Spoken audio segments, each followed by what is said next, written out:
Good Thursday morning, everybody. Chris here with High Seas Cruising, and welcome to the Cruise News. And today we are going to start off talking about the Disney Treasure. Now, Disney Treasure is Disney Cruise Line's newest addition to their cruise fleet. Arrived this past Tuesday at Port Canaveral to much excitement and much fanfare. Now, the Disney Treasure is going to sail up to New York.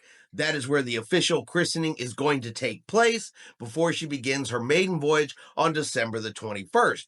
Now, what's really interesting about the Disney Treasure is her voyage getting over to Port Canaveral.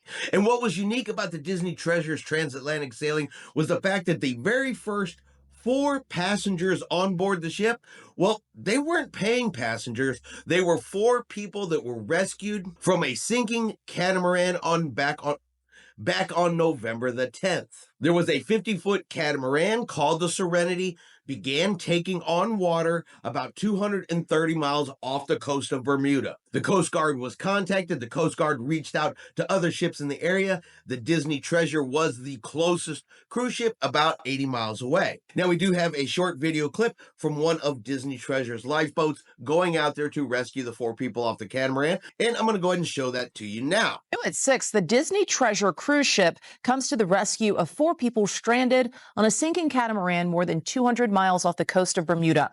The Coast Guard received their distress call this morning and issued a broadcast. The closest vessel was the Disney Treasure, about 80 miles away. The ship launched a small boat and safely rescued everyone on board a little more than an hour later. Disney says the brand new Treasure was on its first transatlantic voyage, sailing from the Netherlands to its home port in Canaveral, Florida. So definitely not the circumstances those 4 individuals were hoping for. But yeah, they are officially now the very first 4 passengers to ever sail on Disney's newest cruise ship, the Disney Treasure.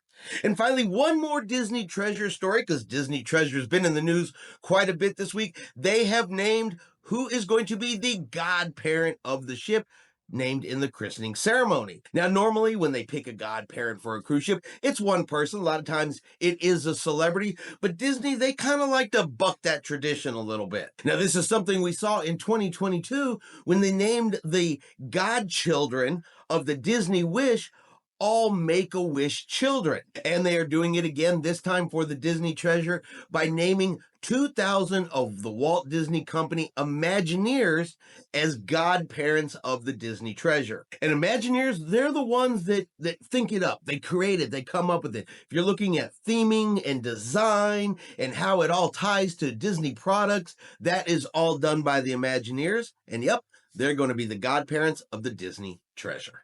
Next, we're going to jump over to Princess Cruise Lines. We're going to talk about the Regal Princess. Regal Princess, due to technical issues, has canceled the last 3 cruises. October the 27th, November the 3rd, and then the November the 10th sailing was canceled. Now, before they canceled November the 10th, they had said the ship's up, ship's ready to go. Then 2 days prior to the sailing, they said a second generator stopped working. They'd made the repairs from the first one, but now a second one has stopped, and that has resulted in the cancellation for November the 10th. Well, Princess is back again. Now they're saying again, hey, we fixed the second generator. The ship is up. It's ready to go. The Regal Princess is going to sail on November the 17th. And for those passengers booked on that 17th sailing, my fingers are crossed. I hope to God that they are right this time and your sailing will not be canceled. People won't be told at the last minute that they're not going to get to go. They're going to have to change and cancel their plans. I absolutely hope this is true. But there is a little bit of skepticism in the back of my mind because right before the 10th sailing, they said, we are ready to go. We are sailing on the 10th. And it still ended up getting canceled. So I do have my fingers crossed. I don't want anybody's cruise to be canceled. But this is one of those situations I'm almost going to have to see the Regal Princess leave Galveston just to 100% know for sure that she's actually fixed and actually ready to sail. Next, I want to talk about the Diamond Princess's 21-night New Zealand cruise. They had some issues on that ship. They had a gastrointestinal outbreak, cases of norovirus, but that is not confirmed information. It's just being listed as gastrointestinal. Now, this is a little bit different than your normal one when you have some people getting sick on the ship. Now, because this ship was sailing outside of the United States, both embarkation and disembarkation, it's not reporting to the CDC. They don't have to report the information to the CDC. So, specific number of people that it affected, we don't know. The exact cause, we don't know. But what we do know, and something you don't hear about a lot when it comes to norovirus, the passengers were actually disembarked from the cruise ship 3 different times so they could deep clean the ship. Yeah, imagine you're on your cruise and the cruise line tells you, hey, we need to clean the ship, get off. And that's essentially what happened. And even one passenger wrote over on Facebook, it feels like the plague ship. We were ordered to vacate the ship for 6 hours in Melbourne, 6 hours in Auckland, and then again in Melbourne. This was due to the need for deep cleaning due to gastro on board. Now, guests stated that each time they were forced off of the cruise ship for those deep cleanings, they were given $50 in onboard credit for each time. Not everybody's happy about just $50. Of course, 3 times, that's $150, but they felt that wasn't fair, that wasn't good compensation for being told you must leave the cruise ship while in port and you must be off for at least 6 hours. Because sometimes when ships are in port, people want to stay on board. They want to enjoy the facilities. They want to enjoy the fact the ship is way less crowded with everybody else in port. But in these 3 cases, they could not do that. And so I can definitely see that causing some frustration. Now, gastrointestinal issues on cruise ships, it's actually not that common. If you actually look at the number of cruise ships sailing, the number of passengers that sail week after week, year after year, the numbers are actually very, very low. The percentages are very, very low, but it clearly was an issue on this ship if they had to disembark the passengers on 3 separate times just to do deep cleaning on the ship. Now, this may have been because it was a 21-night cruise. Normally on a 5, 6, 7-night cruise, they know people are going to get off. They're going to have time to deep clean. This may have been Princess's preventative measure to stop it from continuing on the ship, but it did still result in them getting off 3 times. So definitely a little bit disruptive for those cruise passengers. Next, we have a change from Carnival Cruise Lines that is going to affect 75 of their cruises. Now, this is a small change, nothing to get super excited about. It's not going to affect itineraries, port stops, or anything like this, but it is going to be a minor change to disembarkation time. Now, this change is going to be for the Carnival Radiance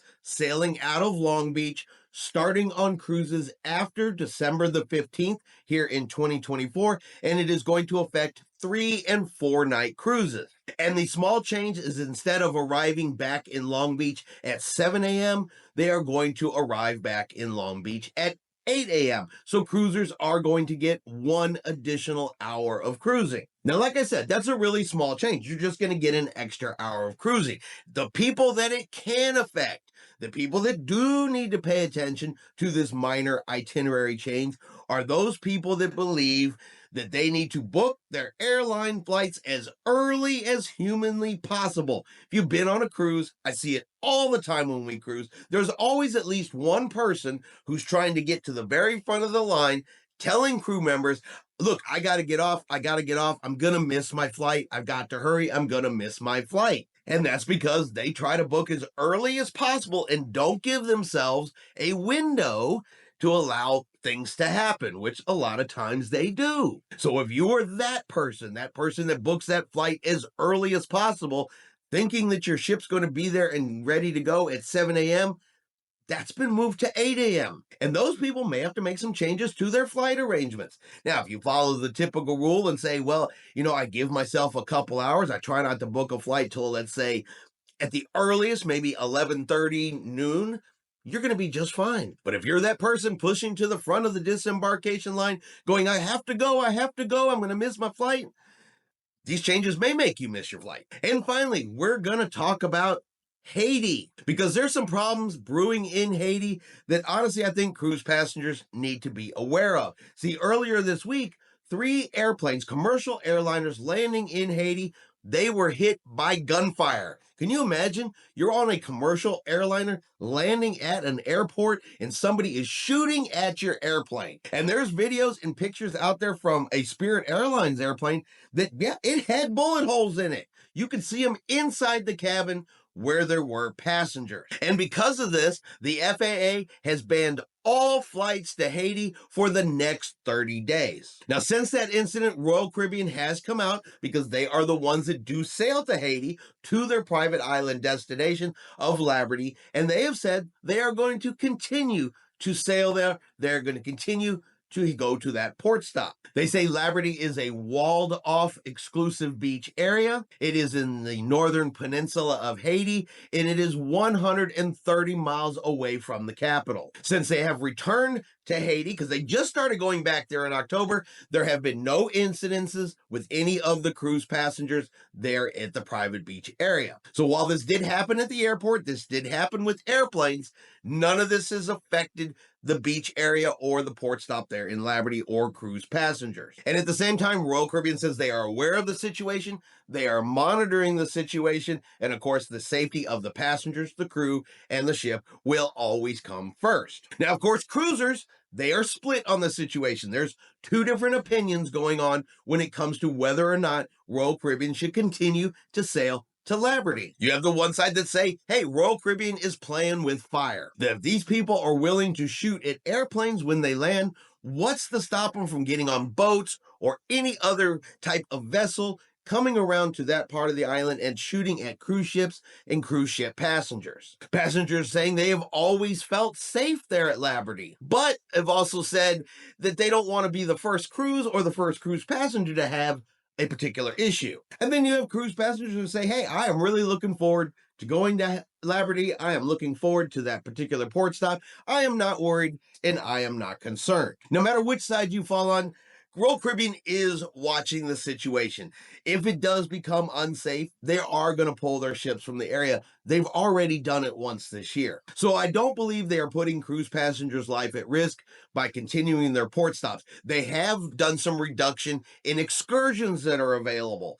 They have kind of reduced that number. They canceled some excursions and refunded the money for ones that I believe they thought were a little too risky for port stops in that area. But they are watching, they are paying attention, and if there becomes an issue, a problem, anything related to safety, I do believe they will pull port stops from that area. Because remember, this isn't new for Haiti. Haiti has been having issues, problems, strife, and civil unrest for years and years. And ultimately, this is just another example. Yeah, I mean, it's dangerous that they're shooting at airplanes.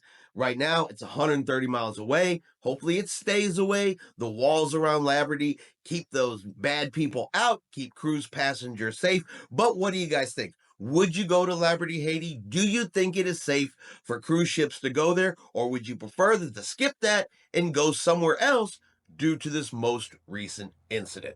And that is going to be our video for today. If you've enjoyed today's video, do me a favor and hit that like button. If you haven't done so yet, do me a favor and hit subscribe. It is free to do so. Helps our channel grow. Let you know anytime we put out a new video. Hope everyone out there is having a really great day. And like always, we will see you out on the high seas.